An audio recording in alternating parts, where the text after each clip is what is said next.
My dear candidate, Sunday को आपसे एक बातचीत करता हूँ जो ऑब्जर्वेशन होते हैं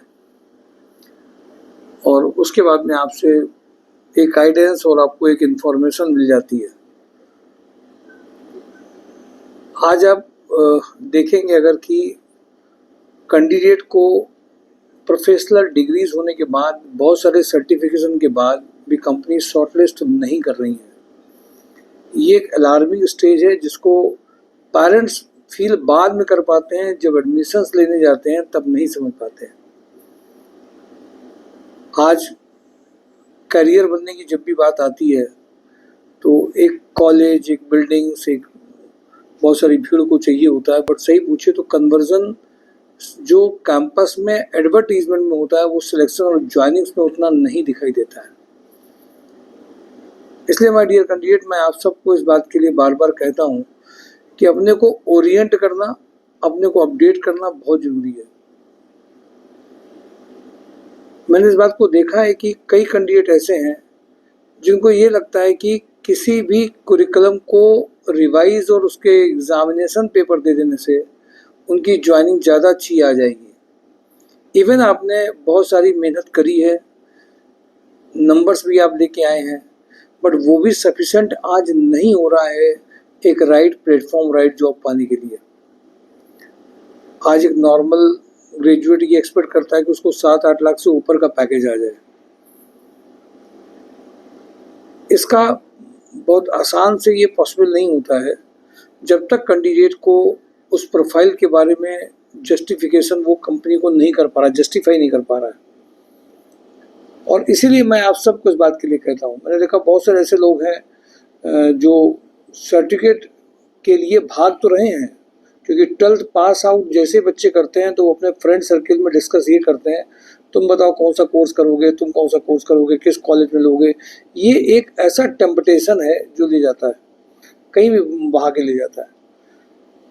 मैं देखता हूँ कि आज जिनका घर लोअर मिडिल क्लास में इनकम है, वो लोग भी बड़े बड़े कोर्स या प्रोग्राम को कॉलेजेस की बिल्डिंग में जाने का मन बना चुके होते हैं, क्योंकि उनको एकदम से बड़ा बनना होता है।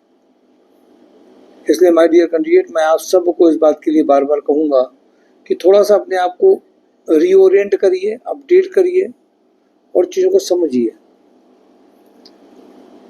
मेरे पास में 8 से 10 ऐसे कैंडिडेट हैं जो टॉप कॉलेज से, जिनका नाम होता है, वो कोई चेन्नई से, कोई कहीं से बीटेक CS से करके आया है, कोई कहीं से करके आया, बट वो चीज़ क्यों नहीं आ रही है, ये भी सोचने की बातें हैं। तो responsibilities in terms of companies expectation नहीं आ पाती है, उन कैंडिडेट्स के थ्रू नहीं दिखता है, और ये भी एक बहुत बड़ा कारण बन जाता है कि कैंडिडेट्स का कन्वर्जन या पैकेज वो नहीं आने के लिए। इसलिए माय डियर कैंडिडेट, मैं आप सबको इस बात के लिए कहूँगा, ये जो पूरा कॉलेजेस ने, कैंपसेस ने, दोस्तों के बीच में जो बहुत सारी बातें होती हैं, तुम ये कर लो, हम ये कर लें, पेरेंट्स को रेडी कर दिया जाता है, फिर 2-3 साल खूब मेहनत भी की जाती है, पर इसके बाद भी कैंपस नहीं आता है तो कैंडिडेट को भी ख़राब लगता है। बट ये सोचना पड़ेगा कि क्या सर्टिफिकेशन से, क्या रिज्यूम से, क्या कैंडिडेट का वास्तव में पैकेज आने वाला है? नहीं आने वाला होता है, क्योंकि कंपनी सिर्फ ये देख रही होती है कि हमें सिखाना नहीं पड़े और उसको अपने आप ज्वाइनिंग एक अच्छी मिल जाए, हमें कुछ होमवर्क नहीं करना पड़े। फॉर्मल ट्रेनिंग के अलावा कोई चाहता नहीं कैंडिडेट्स को अपग्रेड करने के लिए उसके स्किल्स में ड्यूरिंग जॉब में।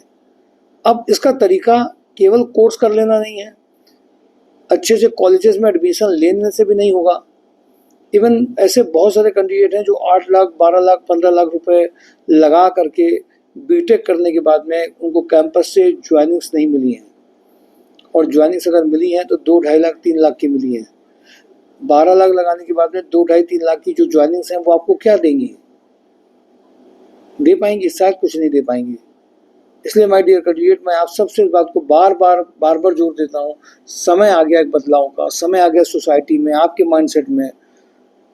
भाई, हमें कौन सी प्रोफाइल में हम काम कर पाएंगे और कौन सी प्रोफाइल के लायक हम हैं और हम डिजर्व क्या करते हैं, और यहाँ कहाँ पे कंपनीज का ज़्यादा स्कोप है, इन बातों को देखना पड़ेगा, बियॉन्ड सोचना पड़ेगा सर्टिफिकेट कोर्सेज के अलावा।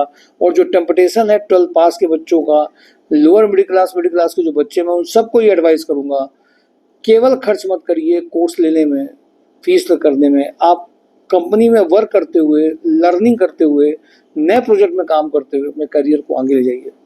Thank you for today for रोजगार की बात।